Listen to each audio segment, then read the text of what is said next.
soo dhawaada asxaabey maanta waxaan idin sharxi doonaa filim British khiyaali saynis ah oo soo baxay 2006. Filimkan magaciisu waa Children of Men waana kan filimku ee daawo oo taxadir.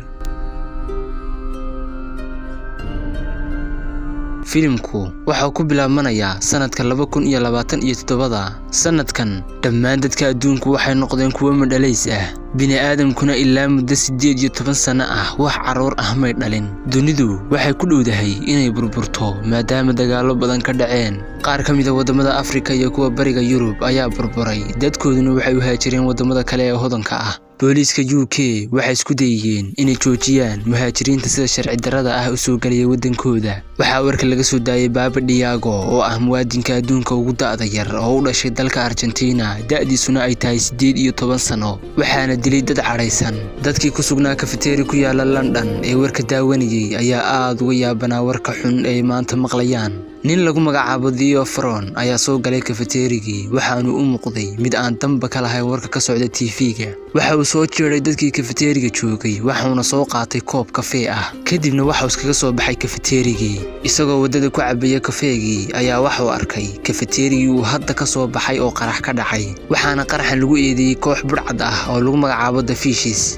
maalintaas Theo waxa uu la shoogsanaa qaraxii ka dhacay agtiisa, waxa uuna xilli hore ka tagay shaqadiisii. inta kadib Theo waxay is arkeen nin ay saaxiibo yihiin oo lagu magacaabo Jasper. labadoodiibana waxay ka haysteen baabuur, waxaanay aadeen guri ku dhex yaala kaynta, waxaana gurigan si qarsoodi ah ugu wada noolaa Jasper iyo xaaskiisa Janice, iyagoo si qarsoodi ah xashiishad ugu beeri jiray goobtan. maalinimadii xigtay Theo isagoo u socda shaqadiisa ayaa waxaa aftuubtay 2 nin oo burcad ah, waxaanay saareen baabuur ay wateen. kooxdanu waxay Theo u sheegeen inay yihiin urur burcad ah oo lagu magacaabo Fishes, waxaanay u sheegeen inay yihiin urur u dooda xuquuqda dadka soo galootiga ah. Theo waxa uu arkay in hogaamiyaha burcadu ay tahay xaaskiisii hore oo lagu magacaabo Julian, waxaanay labadooduba dhaleen wiil lagu magacaabo Dylan oo ka dhintay 20 sano ka hor. xilligaa ayaana isugu dambeysay labadooda.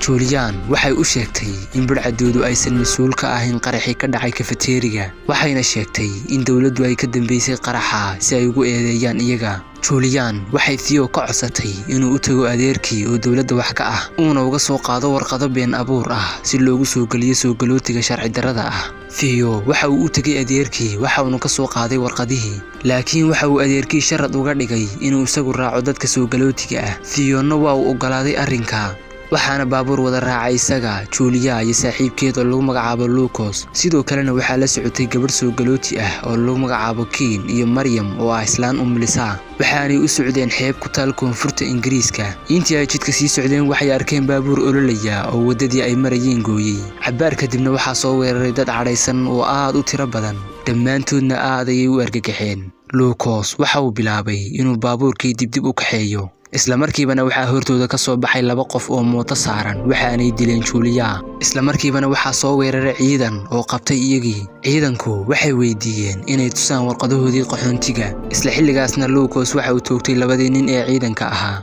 inta kadib kooxdu waxay meedkii Julia ku aaseen meel kayn ah. Theo waxa uu isku dayay inuu sigaar cabo, laakiin isla markiiba waxa uu ku dhacay dhulka isagoo ka murugaysan geeridii ku timi Julia. inta kadib kooxdu waxay koreen baabuurkoodii, waxaanay u jeesteen dhinaca iyo guri ku yaala kaynta oo burcadu ku kulanto. markii ay soo gaadheen gurigii, Theo waxa uu Keen u sheegay inuu dib u noqonayo, waxa uuna kula taliyay inay la joogto kooxdan. isla xilligaasna Keen waxay iska bixisay dharkii. Theo aad ayuu u yaabay kadib markuu arkay Keen oo uur 9 bilood ah leh. dabcan dhammaan kooxdan burcadda ay horay ayay u ogaayeen arrinka, waxaanay Theo u sheegeen inay arrintani tahay mucjiso. habeenka burcaddu waxay ka tashanayeen goobta ay u guuri doonaan beritoole. isla xilligaasna Theo ayaa kooxdii ka codsaday inay dawladda u sheegaan ilmaha yar ee Keen caloosha ku sido, laakiinse burcaddu waxay Theo u sheegeen in dawladda Ingiriisku ay ka haysan doonto Keen iyo ilmaheeda si ay ugu isticmaalaan danahooda gaarka ah. kooxdu waxay go'aankeeda weydiiyeen Keenna waxay sheegtay inay la joogi doonto burcadda.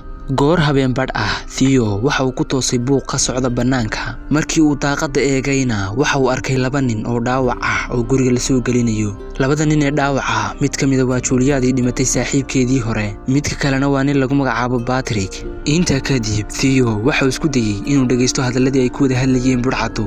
Theo aad ayuu u argagaxay kadib markii uu ogaaday in Julia dilkeeda ay ka dambeeyeen Lucas iyo Patrick.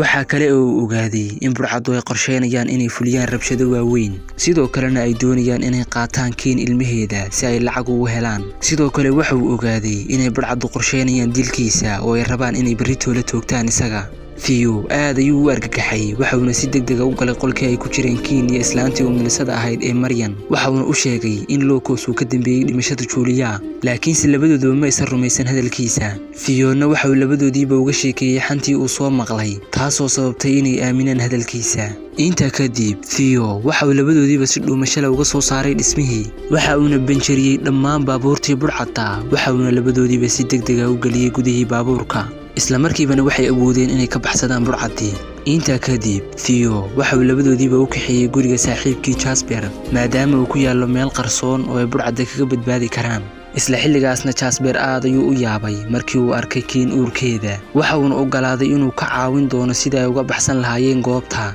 Jasper waxa uu Ken u sheegay inay aadaan xeebta si ay ula kulmaan markab la yiraahdo Tomorrow kaasoo ay leeyihiin hay'ad lagu magacaabo Human Project markabkan oo u geyn doona saynisyahano fadhigoodu yahay Portugal kuwaas oo ka howlan sida ay u soo celin lahaayeen taranka aadanaha isagoo u sheegay inay yihiin dadka kaliya ee caawin doona Ken iyo ilmaheeda subaxnimadii xigtay burcadii ayaa ogaatay meesha uu ku yaalo guriga Jasper isla xilligaasna Theo iyo labadii dumar ahaa waxay si degdeg ah uga baxeen gurigii Jasper waxayna koreen baabuur uu leeyahay Jasper saaxiibkii oo lagu magacaabo Said waxa uu u sheegay inuu caawin doono iyaga waxa uu u sheegay inuu geyn doono xeebta kadibna uu saari doono doon yar oo ay ku gaari doonaan markabka weyn isla xilligaasna Theo Ken iyo Mariam waxay meel fog ka arkeen burcadii oo u socota gurigii Jasper burcaddu waxay Jasper weydiiyeen inuu arkay Theo iyo labadii dumar ahaa laakiinse Jasper uu inkiray inuu arkay dadka isla markiibana Jasper waxa toogtay burcadii Theo aad ayuu u murugooday markuu arkay saaxiibkii oo hortiisa lagu dilay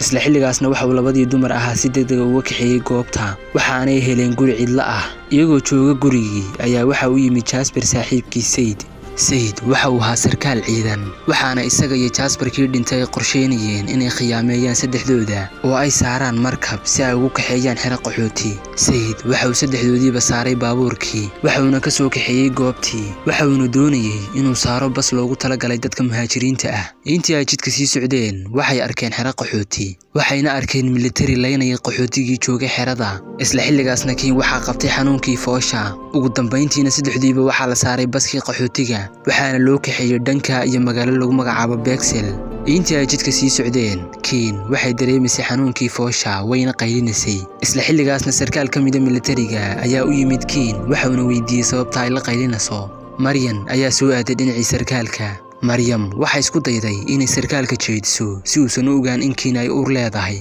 isla xilligaasna sarkaalkii ayaa dhirbaaxay Marian waxa uuna ka dejiyay baskii cabaar kadibna Theo iyo Ken waxay gaadheen magaaladii iyadoo aan laga shakin wixii ay qarinayeen isla habeenkaasna waxay la kulmeen gabadh lagu magacaabo Marichka waxayna soo gelisay guri qadiimi ah oo wada dhas ah si ay habeenka u seexdaan isla xilligaasna Ken ayaa bilowday fooshii Theo ayaa soo aaday dhinaceeda si uu u caawiyo ugu dambeyntiina Ken waxay dhashay gabadh yar labadoodiibana aad ayay u farxeen markii ay arkeen ilmihii yaraa subaxnimadii xigtay Theo ayaa ku toosay albaabka oo la gargaraacayo markii uu albaabkii furayna waxa uu soo galay Marichka iyo Said waxayna u sheegeen in burcadii ay qabsadeen magaaladii oo dhan ciidamadii booliskuna ay waxba ka qaban kari waayeen arrinka waxayna u sheegeen in loo yeeray ciidamadii militariga si ay burcadda uga saaraan magaalada Ken waxa isku dayday inay qarisay ilmaheeda laakiin isla markiiba Said iyo Marichka ayaa arkay ilmihii yaraa Marichka waxay Theo iyo Ken kula talisay inay si raacin Said iyadoo u sheegtay in Said uu yahay qof xun laakiin Said ayaa dhammaantood qori ku qabtay waxaanu ku amray inay soo raacaan isaga waxa uuna rabay inuu dawladda u gacan geliyo Ken iyo ilmaheeda yar si uu lacag ugu helo isla xilligaasna Marichka ayaa Said madaxa wax kaga dhufatay saddexdooduna waxay awoodeen inay ka baxsadaan goobta waxaanay sii mareen wadooyinkii oo cidhiidhiya oo rabshado ka socdaan cabaar kadibna waxay soo gaadheen Marichka gurigeedii inta kadib qoyskii Marichka ayaa waxay bilaabeen inay si wanaagsan u daryeelaan Ken iyo ilmaheedii yaraa waxaanay go'aansadeen inay ka caawiyaan sidii Kiin ay u gaadhi lahayd doonta. waxayna saareen kursigii curyaamiinta waxaanay ka soo kaxeeyeen gurigii waxaanay soo dhexmariyeen wadooyinkii oo rabshado ka socdaan. intii ay jidka sii socdeen burcadii ayaa qabatay dhammaantood waxayna qaateen Kiin iyo ilmaheedii yaraa sidoo kalena waxay dileen Maarijka ninkeedii. isla xilligaasna burcadii waxaa soo weeraray ciidamadii militariga isla markiibana Maarijka iyo Theo waxa uu suurta gashay inay ka baxsadaan goobta labadoodiibana waxay dhex ordayeen wadooyinkii oo rasaasi ka dhacayso. cabaar kadibna rasaastii ayaa kala joogsatay isla markiibana Theo waxa uu soo aaday dhinaca dhismihii ay ka carareen burcadu waxa uuna raadinayay Kiin iyo ilmaheedii yaraa waxa uu koray qaybtii sare ee dhismaha waxa uuna ka helay Kiin oo ilmaheedii yaraa kula dhex dhuumanaysa halkaa sidoo kalena waxa uu arkay dad dhintay iyo kuwa dhaawac ah oo yaala goobta. isla xilligaasna Lucas ayaa rasaas ku soo riday iyagii isla markiibana Lucas waxa dilay qof kale. Theo iyo Kiinna waxa uu suurta gashay inay ka baxsadaan goobta waxayna u soo bixeen dibadda iyagoo wada ilmihii yaraa. dhammaan dadkii dibadda joogay aad ayay u yaabeen kadib markay arkeen ilmaha yar. isla xilligaasna askari joogay goobta ayaa ciidankii ku amray inay joojiyaan xabadda. qaar badan oo askartii ka mid ah ayaa jilba joogsaday iyagoo Ilaahay mahadinaya maadaama ay arkeen ilmihii koowaad ee ay dunidan ku arkaan muddo 18 sano ah. Theo iyo Kiin waxay ka soo baxeen dhismihii iyagoo socda wadada ayaa waxa agtooda ka dhacay qarax aad u weyn isla markiibana waxay ka carareen goobta waxaanay dib ula midoobeen Maarijka. Theo, Kiin iyo ilmaheedii yaraa waxay galeen doontii waxaanay ka tageen dekedda waxay arkeen diyaarado dagaal oo dushooda wareegaya. Theo waxa uu Kiin u sheegay inuu saari doono markab weyn kaas oo u imaan doona iyaga. Kiin waxay aragtay dhiig ku daatay doonta waxaanay Theo u sheegtay inuu dhiigayo. Theo waxa uu u sheegay inuu ku dhaawacmay rasaastii uu Lucas soo riday markii ay joogeen dhismaha. intii ay dhex socdeen badda Theo waxa uu Kiin u sheegay in ilmaheeda ugu magac darto wiilkiisii geeriyooday ee Dylan. Kiinna way ka ogolaatay arrinka isla markiibana Theo uu miir beelay maadaama uu dhaawac ahaa. Kiinna aad ayay u argagaxday isla xilligaasna waxay aragtay wax meel fog ka iftiimaya waxaanay ogaatay inuu yahay markabkii ay u socdeen. ugu dambeyntiina waxaa la saaray markabkii.